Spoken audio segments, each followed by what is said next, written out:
Hey guys, we're out here in the wilderness, and this is the last of it out here in San Antonio. We're out here in Bulverde, and this is the end of it. This is a small park out here that they've left untouched. And this book, The Last of the Mohicans, that I read, this is what it's about: the end of the wilderness, the end of Indian tribes and culture.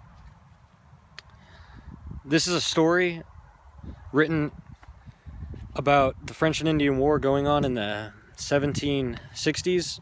And it's about the French and Indian fighters fighting against the British and the brutality that goes on between the two. The story includes a romance between an Englishwoman and an Indian. The story starts off with Alice and Cora, two English women fairly young, who are set out to visit their father, who's a colonel, English colonel, at one of the forts. And they're led through the dangerous forest by Major Duncan, who's another main character, and the Indian guide named Magua. It explains their start off and their journey through their woods, and then it switches over to Hawkeye, Chingachgook, and his son Uncas. These are all three Indians, and they're all living together because they're the last of their tribes. Well, Chingachgook and Uncas, that's a father and son. Chingachgook is the father and Uncas is the son. And Hawkeye is a scout for the British, and he's the last of his tribe. Now, as the story develops more, we learn that Magua, who's supposedly guiding the two English girls and the Major through the woods, he's secretly plotting to kidnap them and kill the Major and keep the girls.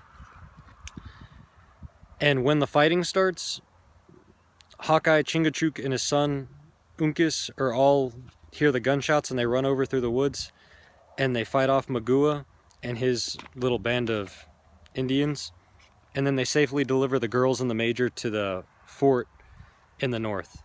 When they get to the fort, though, it's under siege by the French, and the British end up having to surrender, and the British are supposedly granted safe passage, but secretly the Indians were working with the French, and they set up an ambush in the woods. So when the British are going back to the coast to retreat, they're massacred basically and taken prisoner. So Hawkeye, Chingachgook, and Uncas are all working with the British, and they're taken prisoner with the two girls and the Major.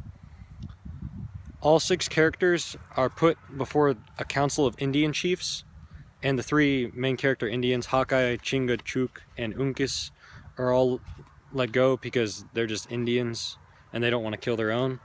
But then the 2 girls are sold off to Indian warriors to become their wives, and the Major is sentenced to death to pay for all the crimes committed by the white man. After this, when the girls are being transported by Magua, Uncas, who is in love with one of the girls, tries to fight Magua alone, and this ends up in his death. And then Hawkeye and Chingachgook, very experienced fighters, go in and massacre Magua and his entire war party that are marching back to their camp. They're able to save one girl, but the other is killed. And then they mourn their friend's loss, and the father mourns his son's loss of Uncas, and that is how the story ends. This book is intended for young people who are interested in good guys chasing bad guys and bad guys chasing good guys. It also is about adventure in the wilderness and the untamed world. I believe this is a good writing because it's well put together, organized. The story builds up, and all the characters have full descriptions, not just of their physical appearance, but their personalities. The bad things about the story is the humor falls flat. It's not that funny, and when he tries to be funny, it's just not that good. The author of this book was James Fillmore Cooper, and he's just not that funny. And he's very verbose. It takes him forever to just say the simplest thing. Here's a passage that's an example. With the high plain that there imposed itself to the further passage of the water, commerced a portage of many miles, which conducted the adventurer to the bank of the Hudson. At a point where the usual obstructions of the rapids, or the rifts, as they were termed in the language of the country, the river became navigatable to the tide. So it took them a whole paragraph to basically say, at points in the Hudson, it gets very hard to navigate, and there's rapids, and it's very rough water. But that took them that whole little paragraph I just read you to say that simple thing.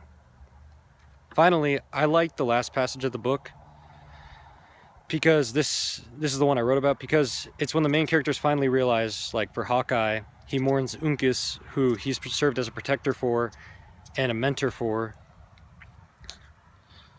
and he mourns him because this is actually the very last of the Mohicans. It's the last son, and he's gone forever. Hawkeye also realizes at this time that it's the end of the frontier way of life, and even a possible end to the great American wilderness, because the white man's just coming in and just killing everything and developing the land, chopping trees.